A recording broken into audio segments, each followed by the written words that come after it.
footprints. Our puppies have been here. Hey, maybe the villain has too. Use your night scope to see if there's a clue.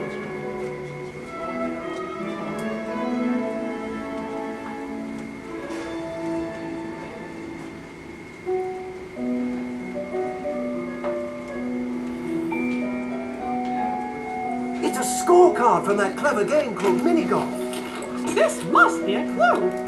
The names are smudged, but look at that. Every name has the letter A in it. So, that means the criminal must have a letter A in their name. Check your casebook. Why don't you write that down? Check the pictures and read the descriptions in your casebook to see who you can cross off. Now it's up to you, detectives. Go to any painting on your map and continue searching.